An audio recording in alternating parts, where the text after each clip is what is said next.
முகங்கெடுத்திடுவார்கள். முகத்துல தெரியும், அகத்தின் அழகு முகத்துல தெரியும்.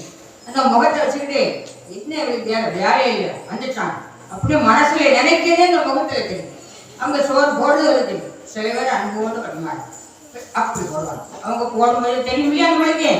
அப்படி செய்கிறதெல்லாம் முகம் கெடுத்திடுவாராக. கப்பிய பசியிலும் கடும் பசியாகும். அவங்க இடத்த போட்டு என்ன பண்ண, அவங்க சந்தோஷமா கொடுக்கல, அவங்க பசி வந்ததுலேயே கடுமையான பசியா இருக்கும்.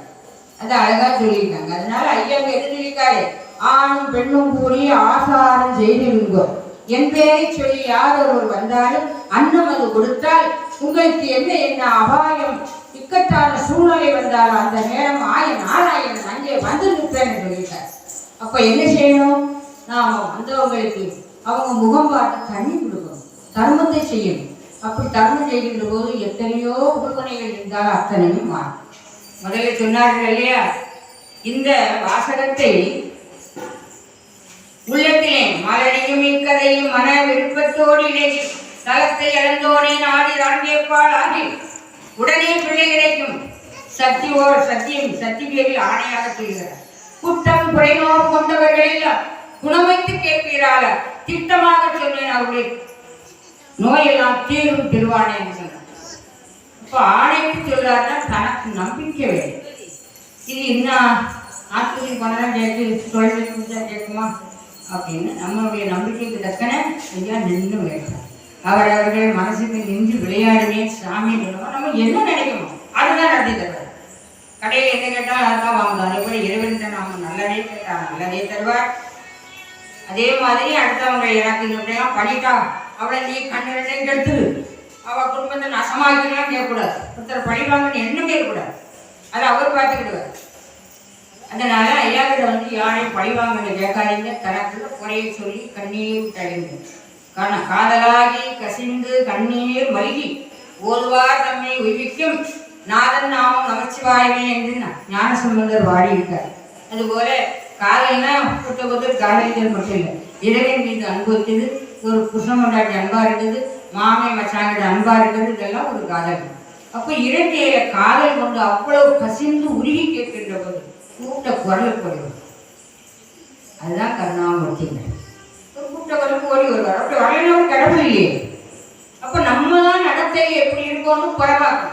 நாம் என்ன தப்பு செஞ்சிருக்கோமா, தவறு செஞ்சோமா, நம்ம எண்ணி பார்த்துக்கணும். இறைவன் ஏன் பண்ணல, இன்னும் கண்ணை கட்டலாம் ஒரு நேரம் வருவான்னு எதிர்பார்க்கக்கூடாது. எந்த ரூபத்திலே வரல. நமக்கு அறிமுகம் இல்லாத ஆள் ரூபத்தில் வந்து உத்தாசப்படுறாங்க. அப்படியெல்லாம் இறைவன் எந்த ரூபத்தையும் நமக்கு காட்சி கொடுத்து நம்மளுக்கு வார ஆபத்தை எல்லாம் காப்பாற்றுவார். நடக்க முடியாது இருந்தால் கைதூக்கி கொடுக்குற ஒரு தர்மம் தான். இவங்க வந்து எல்லாரும் வேலை செய்ய கூட சந்தோஷமா இருக்கு தெரியுமா. பணத்தை கொடுக்க முடியாட்டாலும் தன்னுடைய உடலாலேயே நாம தர்மம் செய்கின்றோம். பெருக்குறதும் கோலம் போடுறதும் காய்கறி வெட்டுறதும் ஐயாவுக்குள்ள தொண்டு செய்து கூடாமல் தன்னுடைய உடலாலே செய்கின்றாங்க. உடல் ஆரோக்கியமா தருவார். ஒரு இடத்துல மெட்ராஸில் படிக்க போயிருந்தேன். இங்கே ஆவணியில் அம்பத்தூர் ஊர் படிக்கிறேன். அங்கே வெளிநாட்டில் ஃபாரஸ்ட்டில் வேலை பார்ப்பாங்க இல்லையா, திசூர் போலீஸ் சொல்லுவாங்க படை, அந்த படையோட வேலை பார்த்தாலும் திடீர்னு பக்கவாக இருக்கும், வேலையை பார்க்க முடியல. உடனே வந்திருக்காரு, இங்கே எல்லாமோ பார்த்துருக்காருன்ற மாதிரி பணமாகும். அவர் நாங்கள் படிக்க போயிருக்கும்போது எவ்வளோ பாத்திரம் கிடந்த தர்மம் செஞ்ச பாத்திரங்கள்லாம் அந்த பாத்திரத்தெல்லாம் எடுத்து போட்டு ஒரு சேர்ந்து உட்காந்து கழுவிட்டு இருக்காரு. என்னடா ஒற்றுமை கழுவுற இருக்கும், கையெல்லாம் ஒரு மாதிரி இருக்கு, ஒரு கழுவிட்டு இருக்காரு. ஐயா நான் கொஞ்சம் ஒத்தாசை பண்ணேன் ஐயான்னு கழுவுப்பேன். வேண்டாமா நான் இது பார்த்துட்டு போனால் கழுவையேன்னு ஐயாட்ட வேண்டி இருக்கேன், எனக்கு கைகால் சிரமம். உடனே அந்த கதையை சொல்வார். நான் பட்டாளத்தில் வேலை பார்த்துட்டு இருந்தேன், திடீர்னு என் கைகால் இப்படி ஆயிட்டு எங்கேயும் இல்லாமல் பார்த்தேமா, என் பிள்ளைகளோ எல்லாம் மனைவியோட கேட்டுருக்காங்க. அப்போ உழைச்சாத்தான் மனிதன், உழைக்க முடியலன்னு சொன்னால் இச்சையால கூட போட்டுருவாங்க. அப்போ நாம இறைவனை தான் பிடிக்கணும். அவர் வந்து அந்த தாங்கலை வந்து இருந்து அங்கே தர்மம் செய்த பாத்திர பண்டமெல்லாம் கழுவி கடைக்கு எடுத்து போட்டு பாதி குணமாயிருக்குன்னு சொன்னார். பாருங்க எவ்வளோ சந்தோஷமான வார்த்தை. பாதி குணமாயிருக்குமா, அதனால யாரையும் நான் தேய்க்க விட மாட்டேன், கழுவிட மாட்டேன், நான் இருந்து பாத்திரமெல்லாம் கழுவு அப்படின்னு அந்த கதையை சொன்னார். அப்போ இதே மாதிரி பாவநாட்டில் தர்மபுரம் அவருக்கு ஒரு குஷ்ட நோய் இருந்துச்சு. அந்த இடத்துல வந்து இப்போ எடுத்து வச்சு கிருஷ்ணனே ஒரு இடத்துல எச்சியல் எடுத்திருக்காரு, கிருஷ்ணனே மாடு வைத்திருக்காரு. அப்ப தெய்வங்கள்லாம் அப்படி பணி செஞ்சிருக்காங்க. அந்த இடத்துக்கு மருத்துவர் ஒரு ஆள் இருந்தாரு. அந்த மருத்துவருக்காக பார்க்கறதுக்கு எல்லாரும் வருவாங்க. பிராமணர் வருவாங்க, முஸ்லீம் வருவாங்க, வேலைக்காரங்க வருவாங்க, எல்லாரும் வாங்குவாங்க. நாமத்தான் காயப்படுவாங்க. அங்க வந்த இடத்துல அப்படி ஒரு நோய் இருந்தது. அவர் வந்து வந்து வந்து எச்சியலை தான் எடுத்தாராங்க. வேற ஒரு வேலையுமே பார்க்கல. சாப்பிட்ட எச்சியலை பூரா எடுத்து கொண்டு போட்டார். அவருக்கு நோய் பணமாயி. அப்ப நம்பிக்கையை பாருங்க, தன்னம்பிக்கை வேணும். இதை நாம திடமா எவனோ ரெண்டு போற எச்சியை நாம இது இருக்கணும் அப்படின்னு நினைச்சா என்ன மருந்து சாப்பிட்டாலும் கேட்காது, எந்த சாமியை கும்பிட்டாலும் கேட்காது. நீ நம்பிக்கை இல்லாம என்ன சாப்பிட்டு என்னடா செய்ய கேட்பாரு அவரு. அதனால தன்னம்பிக்கை வேணும், இறை நம்பிக்கை வேணும், உறுதி வேணும். அதைத்தான் ஐயா இங்க புத்தியாக சொல்லியிருக்கார். அதனால அவருக்கு சொன்னார் அவன் நினைக்க கூடாது. நம்மளுக்கு தான் இந்த புத்தி. நீங்க எல்லாம் ஏடு வச்சிருக்கீங்க. தினந்தோறும் விளக்கு வச்ச நேரத்தில் பாம்புக்கு 24 மணி நேரம் வேலை இருக்கும். ஏன்னா ஆண்களோட பெண்களுக்கு அதிக வேலை. அதனால விளக்கு போட்டு பாருங்க. அந்த நேரத்தில் சிவசிவாரகரை சொல்லிட்டு இந்த காப்பு மாத்திரம் படிச்சுட்டு பிள்ளைகளை பக்கத்தில் வச்சுக்கோங்க.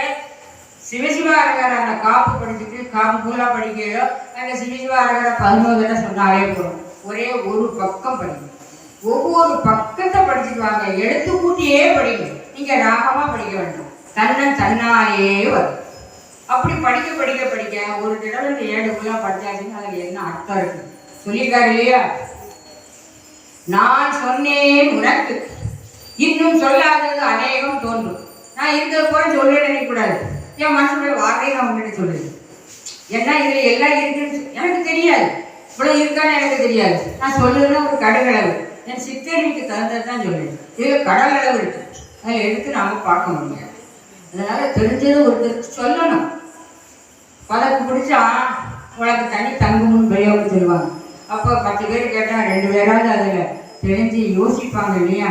அதனால நாம் அதை சொல்லணும். ஏன் சொன்னது? என் பள்ளிகள் தோறும் பாடுகின்ற பிள்ளைகளே தெரியாதவர்களுக்கு செப்பியல் என்பதனை சொல்லியிருக்காங்க.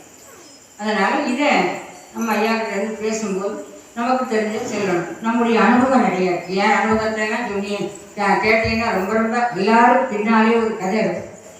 அது மாதிரி என்னுடைய வாழ்க்கையில நான் அனுபவிச்சே ஐயாவை ரொம்ப பற்றி படிச்சிருக்கேன்.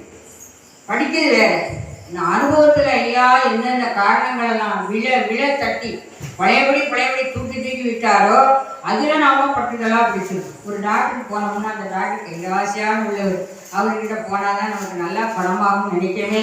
இதே போல ஒரு தெய்வத்தை நாம பிடிக்கிறதுன்னு சொன்னா அவரால் நமக்கு எல்லா காரியமும் நிறைவேறுகிறது என்ற நம்பிக்கை இருந்ததுன்னா அவரை சிக்கல் பிடிச்சிக்கணும். சொல்லுவாங்கல்ல, பிடிச்சாலும் பிடிக்கணும், புளியங்கொப்பை பிடிக்கணும். புளியங்கொப்பை பிடிச்சாச்சுன்னா கீழே விட மாட்டோம். முருங்கொப்பை பிடிச்சா என்ன பண்ணுவோம்? புளியஞ்சிடும், முறிஞ்சிடும். அப்படி இறைவனை நம்பிக்கையோடு இருக்க வேண்டும் என்று சொல்லி சரஸ்வதி தாலாட்ட போகிறார். இந்த தாலாட்டுல பிள்ளையாயிடுமான்னு அது அப்படிக்கோ